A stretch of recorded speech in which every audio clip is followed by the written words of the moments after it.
Estamos de regreso en su programa de La Voz de la Fiscalía y ahora ya no solo Gelson y yo, sino que ya está con nosotros el invitado del día. Buenos días, Samuel. Buenos días, Yuelki. Buenos días, Gelson Núñez. Bienvenido. Buenos días a todos los escuchas que están allá a través de la radio. Mi nombre es Samuel Santana Jiménez. Yo soy abogado con vasta experiencia en derecho penal y resolutor de conflictos.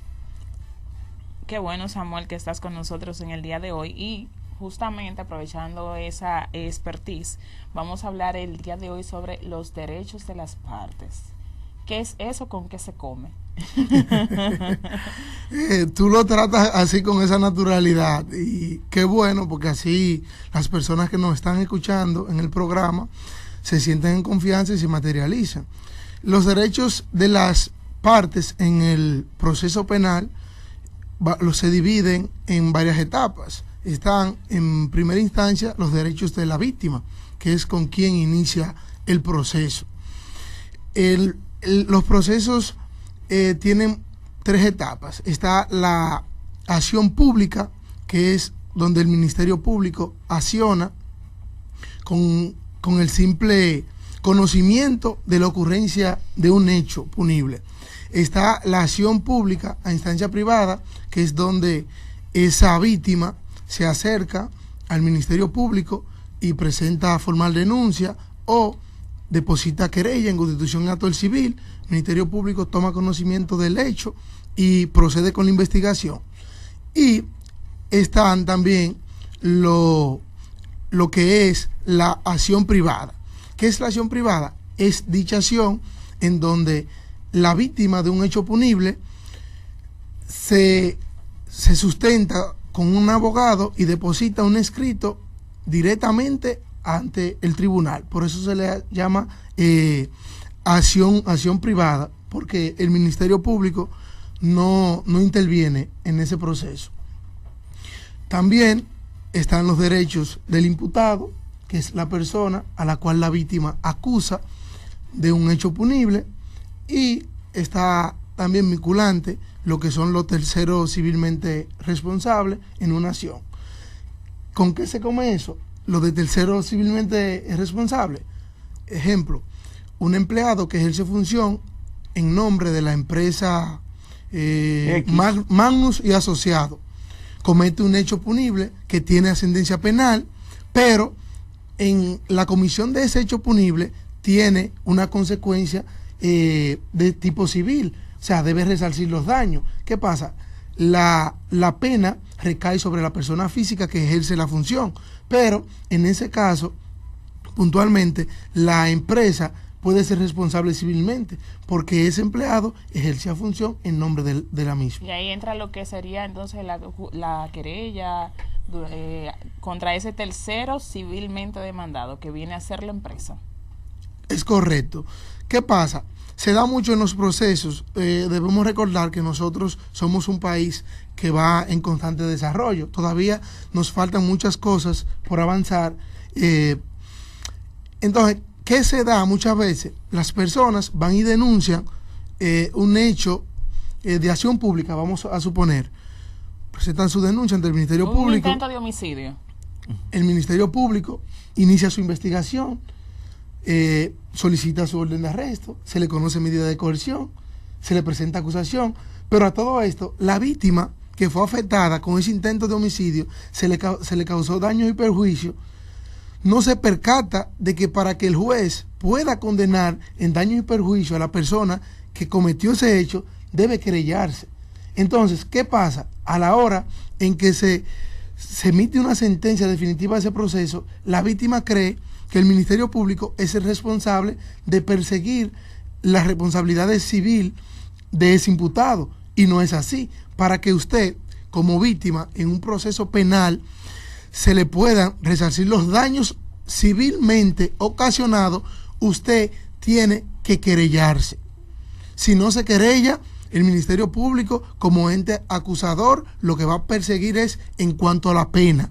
El Ministerio Público sí, como ente, puede solicitar el decomiso de los bienes, pero el decomiso de los bienes no es en favor de la víctima, sino en favor del Estado Dominicano. Y esa es una situación que toda persona que se vaya a enfrentar a un proceso penal debe tenerlo claro, porque se han visto muchísimos casos en donde la persona, por desconocimiento o por rapidez, la celeridad del proceso, obvian esa parte. Entonces se les resuelve en cuanto a la pena, pero los daños no se les resarcen. ¿Y cuál es el procedimiento que hay que cursar para querellarse en la parte civil, aún en un proceso penal?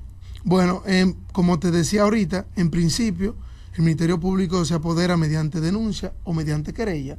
Si la víctima, como comúnmente vemos, en principio va y denuncia ya, luego ese imputado se presenta ante la fiscalía el día de la vista, un ejemplo, con un abogado. Entonces el Ministerio Público está en la responsabilidad de informarle a la víctima: mira, para que ustedes estén en iguales condiciones, tú tienes que hacerte de un abogado, y lo más recomendable es de que tú te querelles en Constitución y Acto Civil. Ahí tú puedes perseguir la acción penal, que también puedes pedir una conversión para la conversión se da cuando tú como víctima le solicitas al Ministerio Público que te emita una resolución del conflicto en donde tú puedas depositar tu acción directamente ante el juez. Ahora que ya bien, sería, que entonces pasaría a ser de penal pública a privada. Exactamente, porque ya el Ministerio Público agotó su fase, resolutó el conflicto en la medida, eso se da mayormente en la fase conciliatoria. Entonces, ¿qué es lo que pasa? Cuando se presenta esa situación, tú como víctima de un proceso, si el imputado se presenta con un abogado, tú tienes que hacerle saber, o el abogado debe saber, si es penalista, que debe constituirse en querellante en actor civil, para a esos fines se persiga el resarcimiento del daño causado, accesoriamente a la pena que se le puede imputar a ese imputado, valga la redundancia. Sería bueno aclarar ahí, Samuel, que el hecho de que la víctima no constituya un abogado o no se querelle en contra de la persona no quiere decir que por el hecho no se vaya a conocer. Lo que no va a poder perseguir son en el ámbito lo que es pecuniario, el resarcimiento, o sea, conseguir en dinero, en moneda, ese daño que le causó, como una manera de resarcírselo. Las indemnizaciones que dicta Exacto, el juez exacto. Hablando, exactamente, Gerson, buen punto. Sí, porque estamos hablándolo como muy aéreo. Muy técnico, Sí, señores. sí. Acuérdate Si que usted tenemos mucho tiene público, un proceso público variado. penal y usted va ahí solamente deja que actúe la acción pública del Ministerio Público, la indemnización, los chelitos, no se lo van a dar. Para que los chelitos se lo den, para que la gente nos entienda, es así, ¿verdad? Para que le den ese dinero, esa indemnización, usted tiene que constituirse. Que usted busca con que un le abogado. paguen por ese daño que le causaron. Claro, usted tiene que ir con un abogado y querellarse como parte del proceso en querellante y actor civil, de manera que al término del proceso judicial, cuando el juez vaya a dictaminar, que lleguen a la fase de las conclusiones y las partes soliciten que piden ante el juez, su parte como querellante y actor civil pueda decir, bueno, yo por el daño causado, yo necesito 5 millones de pesos para resarcir de alguna manera el daño causado de ese delito. Entonces, eso es lo que usted debe hacer para poder obtener esa indemnización. Así es. Sí, Yuel. Usted es abogada, señor. No, yo no soy abogada, pero bueno, que tiene buen manejo. Tiene que Entonces, bien a la gente, continuando con lo que expresó no me lo mareen. el magistrado Gelson y la señorita Yubelkis. ¿Qué es lo que pasa? Le voy a poner un ejemplo. Si a Juan Pérez lo estafan con 5 millones de pesos, Juan Pérez va y presenta la denuncia correspondiente ante el Ministerio Público y se inicia la investigación. Se le presenta una medida de coerción a Juan Pérez, al imputado de la comisión del hecho contra Juan Pérez. Si Juan Pérez no se constituye en actor civil y dice, yo como persona afectada en este hecho punible, solicito que a pesar de la condena penalmente que le puedan imponer a ese imputado, solicito que se me devuelvan mis 5 millones de pesos y que accesoriamente por los daños causados se me resalgan 3 millones de pesos, o sea que serían, en vez de 5, 8 millones de pesos. Si usted, como víctima de un proceso, no realiza su querella en constitución actor civil, el proceso manda que que al imputado se le va a perseguir en cuanto a la condena, en cuanto a lo penal. No va a haber resarcimiento civil. ¿Quedó claro eso? Para los teleoyentes. Y si no están claros, que llamen al 809-683-8790, que aquí estamos prestos para aclararle cómo es el asunto en materia civil o penal, porque aquí tenemos especialistas en el área. Yo soy así es, ¿no? y una también, adoptada en el área. Y eso se ve mucho principalmente con el asunto de las inmobiliarias. Sabe que la gente a veces toma sus ahorros para hacerse de un apartamento, y con las estafas ahora inmobiliarias que se ha visto cómo se han visto afectadas las personas. Pero mientras tanto tú tienes un inmueble que te lo iban a vender en 5 millones, y cuando ese proceso ya se viene a conocer, que se viene a tener una decisión final, ya el inmueble no cuesta 5, cuesta 8. Entonces ya tú tienes ahí una pérdida, vamos a decir que intangible, porque si tú fueses a comprar el inmueble, ya esos 5 millones que te van a dar no te sirven para nada, tú tienes que buscar 3 millones Tenemos más. una línea. Buenos días, a su orden, la voz de la Fiscalía. Llamando porque usted tiene un programa muy orientador hacia el público. Ay, gracias. Entonces, sí, eso es muy bueno, porque así el público está al tanto de las cosas. ¿Y usted desde dónde nos llama?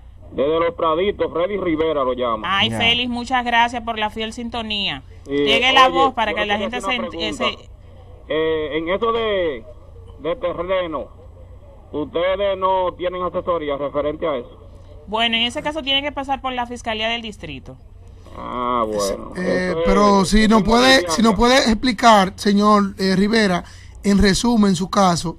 Sí, bueno, mira, yo compré un terreno, eso fue en el 90, y cuando le hice una mejora adentro, le hice una zapata, y bueno, tenía una hija, tuve que estaba media mala, y me descuidé porque soy negociante. Ahora mismo estoy retirado porque me operé de la vista y estoy en la casa. Y entonces mandé a limpiar el terreno y apareció un señor, dije que él tiene el título, pero yo lo compré en el 90 y él pareció que lo tiene del 7 del... Entonces, señor Rivera, para no extendernos en cuanto al programa, si usted gusta, usted puede pasar por la Fiscalía, o también puede pasar por nuestra oficina privada y comunicarse al número 809-212-0902. Sí, mi nombre es Samuel Santana, yo soy abogado y le puedo asesorar en cuanto al proceso. Nosotros estamos en justicia porque ya hay una sentencia. Lo que pasa es que no se ha tirado todavía la sentencia, no ha salido. Pero, y lo que te digo, que yo compré en el 90 y él compró de que le pasaron eso ahí en el 2005. Hay que ver ahí también, porque también puede ser que hay personas que le venden a varias personas el mismo terreno. Sí, eso. Entonces, señor Rivera, mire, lo más importante a la hora de usted comprar una propiedad es agotar el debido proceso de depuración. Aprovecho que usted está en la línea y nos puso ese tema. Nosotros en República Dominicana estamos experimentando la mayor tasa de delito de estafa. Es el delito número 1 aquí ahora mismo. Entonces, ya es hora de que la ciudadanía en general tome conciencia sobre esa situación. Porque ¿qué es lo que pasa? Si yo tengo 2 millones de pesos y voy a comprar un terreno o voy a comprar una propiedad, debo buscar asesoría. Porque el tiempo que me llevó a mí poder ahorrar esos 2 millones de pesos es un tiempo preciado. Muchas veces 10, 11, 12 años. Entonces, para tú no poner en riesgo esos 2 millones de pesos, es mejor que tú busques un asesor y le pagues, vamos a suponer 50,000, 100,000 pesos de asesoría y vayas hacia una compra segura. Porque ¿qué es lo que hacemos? Nosotros decimos, no, yo no le voy a, no creemos lo sabio, que lo sabemos todo. Entonces nos abocamos a procesos, a compras temerarias. Entonces ahí es donde se dan los delitos de estafa, ¿me entiendes? Entonces ya es hora de que nosotros tomemos conciencia al respecto. ¿Desde dónde nos llama? La voz de la Fiscalía. De Herrera. Muy buenas tardes, muy buen día. Buen día, caballero. ¿Cuál es su nombre? Permítame, Luis, permítame felicitarlo porque es muy orientador su programa, ¿oyeron? Ay, muchas gracias por la Pero, fiel sintonía. Ahora viene el pero. tiene que poner a Jenny como procuradora, se lo merece. Ah, bueno, eso es una decisión del Consejo Eso, Nacional de la exacto. Magistratura. Eso no depende de después nosotros. de la terna que envíe el presidente, conforme la modificación de la Constitución Dominicana. Pero está Correcto. su Y mensaje la ahí. ley del Eso tiene un Consejo debido Nacional de proceso que hay que Magistratura, agotar. que nosotros no Pero es válida su sugerencia. Samuel, entonces volvamos a esos derechos de las partes. Hablábamos en principio de los derechos de la víctima. Entonces yo quisiera que hablemos también un poco de los derechos que les asiste al imputado en el proceso judicial. Sí, Yubelki, es bien importante porque debemos recordar que no a toda persona que se le impute un hecho significa que sea culpable del mismo. Por eso que hay un debido proceso que hay que agotar para determinar si una persona es responsable de la comisión de un hecho punible o no. Por eso es, un ejemplo, en los hechos de acción pública a instancia privada, se agota lo que es la conciliación. En la conciliación le permite al Ministerio Público verificar varios puntos. ¿Quién es la persona a la cual se está acusando? La relación que hay entre una y otra. Y también, yéndonos más allá, nos permite verificar si esa persona puede ser pasible de imputársele más allá de una simple denuncia o una querella. ¿Qué quiero decir con esto? Que si a la hora del Ministerio Público citar a Lucas, que se le está imputando de un delito de estafa, se verifica y constata de que Lucas nunca ha tenido contacto con esa persona, que no sabe quién es esa persona, entonces eso nos lleva a varias resoluciones del conflicto. O sea, si hay un problema, un proceso judicial, una denuncia, una querella, antes de llegar al proceso ante el juez y eso, puede darse lo que es la resolución de conflicto. Sí, la resolución alterna al conflicto es una medida muy importante en los procesos penales en República Dominicana. ¿Por qué?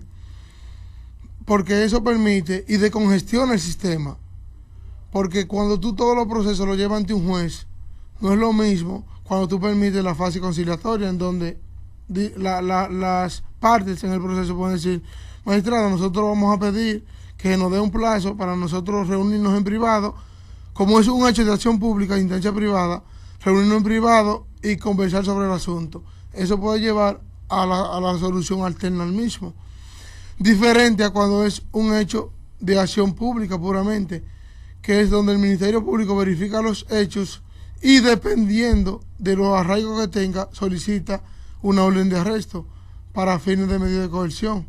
Y en esos casos, cuando ya el caso pasa ya a la parte ante el juez, ¿cuáles son esos derechos que les asisten entonces a la parte imputada?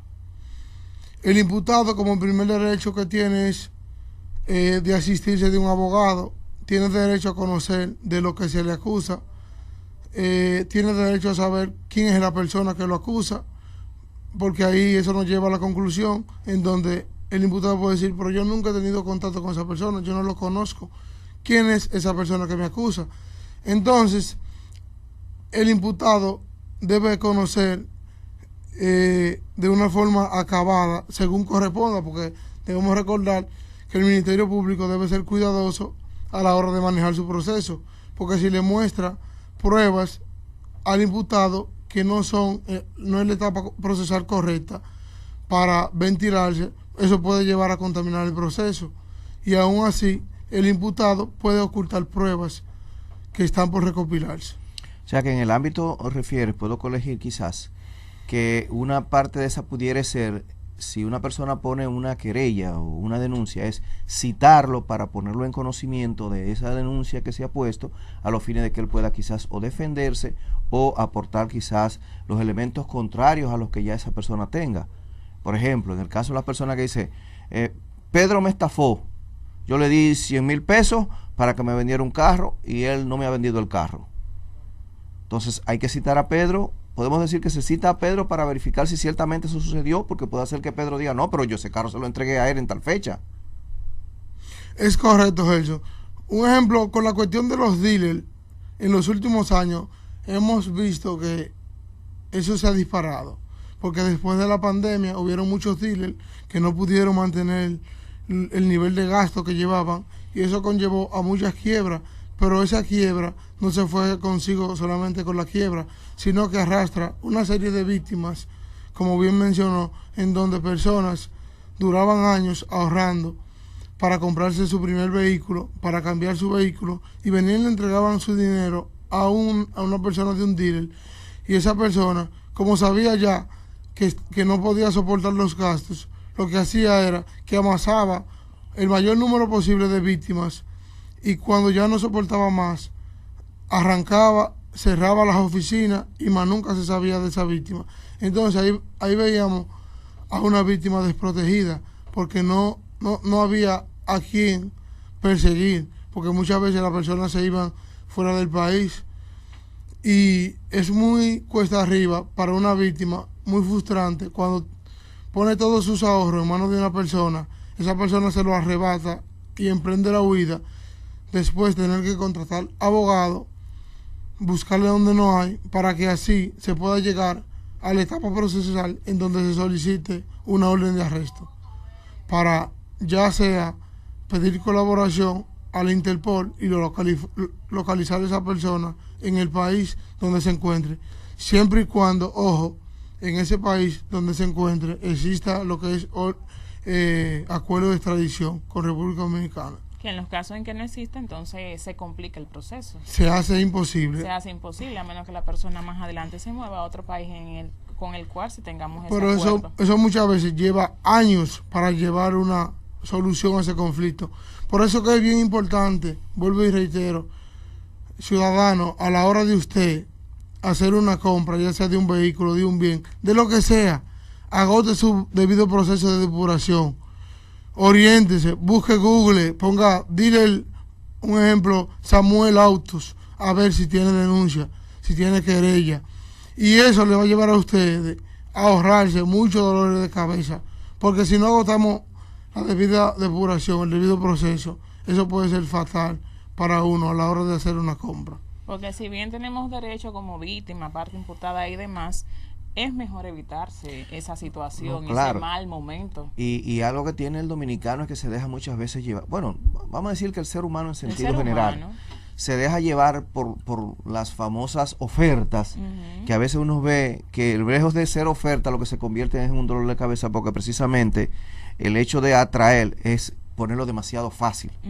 Yo te vendo un carro y el carro te cuesta 300,000 y oportunidad te lo estoy dando en 150 y todo el mundo le cae atrás corriendo a buscarlo. En vez de detenerse a mirar, espérate, porque si cuesta 300 me lo está vendiendo en 150. ¿Qué tendrá? Pues también puede ser un carro que haya sido chocado, un carro que haya sido, qué sé yo, que se haya ahogado, que sea un salvamento, entre otras cosas más que pueda tener. Hasta un vehículo que se lo hayan robado. Pues se han dado casos en que se han robado vehículos de manera fraudulenta, le cambian el número de chasis y de manera fraudulenta también le hacen una matrícula y lo venden, exacto, y lo venden. Entonces muchas personas han caído en eso. Entonces deténgase a mirar, porque también la gente compra los vehículos y van, compran y ya, y mandan a hacer su traspaso. No pasan por plan piloto, hacer la verificación correspondiente. O sea que también esa parte se ha perdido. ¿Qué pasa, Elson? Continuando con ese ejemplo, todo el mundo sabe aquí que la DGI es muy celosa con su dinero. Si usted debe en la DGI, usted no puede realizar ningún trámite. Entonces, muchas veces los dealers se ponen en rojo en la DGI. Y usted como persona, si solamente se detiene a ver, no, que ese dealer está al día, tiene su registro mercantil al día, todo eso, y no depura lo que, en la DGI, a la hora que usted compra ese vehículo, usted nada más lo puede usar, pero no puede disponer de ese vehículo para más nada. No lo puede vender, no puede tomar préstamo con él, porque inmediatamente un dealer presenta deuda en la DGI le pone oposición a todos los bienes que reposan a su nombre. Entonces, ahí hay un tranque, hay que tener cuenta con eso. Que a mí me pasó, de hecho, algo parecido con la compra de mi primer vehículo, pero tenemos una línea. Buenos días, su nombre y desde dónde nos llama. Hola, buenos días, Negro Peguero le habla. Cuénteme, Negro, ¿cómo le ayudo? Bien, gracias a Dios, escuchando su programa muy educativo, que la gente se active. A mí me pasó un caso, un amigo me llama, mira, una prima mía que va a mandar algo y que necesito que tú me hagas el favor, que le preste 35,000 pesos. Yo estoy creyendo que una prima, que la cosa es clara. Bueno, entonces él me manda un número de cuenta, yo deposito los 35,000 pesos. Oye, el señor al otro día me dice, ay, usted no sabe que fue una estafa. Digo, pero es que tú me mandaste un número de cuenta, llama al banco, corriendo, para ver qué se puede hacer con eso. Y los bancos se desligan de esa situación, y entonces no entiendo cómo esa gente pueden tener cuenta en los bancos y recibir dinero así fraudulentamente y no pasa nada. Entonces no sé si hay un departamento que está trabajando en eso, porque yo perdí los 35,000 pesos porque él no me lo pudo pagar, pero le pasó eso a él. Bueno, mire, Sí. en ese caso hay dos cosas. Vamos a decir que usted fue el perjudicado, pero el estafado como tal fue esa persona que lo llamó a usted solicitándole los 35,000 pesos. Sí. Porque en este caso lo que tendrían que haber ido quizás al DICAP a poner la denuncia si fue un delito electrónico, y a raíz de ahí entonces pues darle un seguimiento a esos fines. Y que es muy importante seguir alertando en ese sentido, muchas gracias por su llamada, a la población en general. Cuando usted recibe una llamada, un correo electrónico, un mensaje de texto solicitándole dinero, señores, validen por todas las vías pertinentes antes de proceder a realizar dicho pago. Se está dando mucho ahora el tema de los hackeos de WhatsApp, de los hackeos de sí. Facebook, y aun cuando sea su mamá, su papá, que lo llame o le escriba y usted no esté seguro, no transfiere ese dinero, porque una vez ya usted lo transfiere, como bien dijo el señor, el banco se desliga, porque si bien vamos a ver, usted entregó un dinero de manera voluntaria, usted nadie le obligó, no fue que le forzaron con una pistola en mano y le dijeron, bueno, deposite, no. Ni que le clonaron una tarjeta. Ni le clonaron la tarjeta, es un depósito voluntario que usted realiza y que el banco ciertamente se desliga de esa acción, y mientras procede el caso y se llega al responsable, pues ya usted tiene esa pérdida de dinero, y que también tiene que perder dinero en el proceso judicial, en el traslado para la denuncia. Entonces, ¿qué sería lo más oportuno? Que pierde también. El tiempo que pierde, que ya que lo sabemos que eso está sucediendo, pues abramos los ojos, y cuando recibamos esas llamadas en ese sentido, pues tengamos el debido cuidado para no caer en las trampas de ese tipo de estafas que está muy de moda en estos días. Sea chivo, como dicen. Buenos días, su nombre y desde dónde nos llama. Sí, buenos días. Carlos Mato le habla de Santo Domingo Este. Díganos, Carlos. Carlos. Sí, le estoy llamando especialmente para felicitarlo, porque esas son noticias o información que el pueblo dominicano le hace falta saber.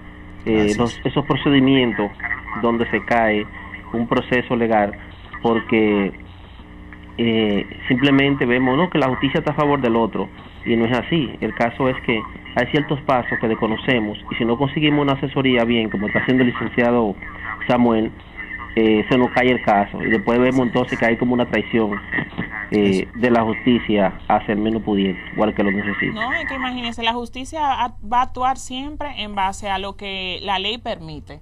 Y para recibir, por ejemplo, condena, deben darse las suficientes pruebas y el arraigo suficiente para que el juez dictamine. Entonces, para finalizar, lo que habló la persona que llamó anteriormente, eso es una estafa a la ley de la ley, a raíz de la ley 53-07.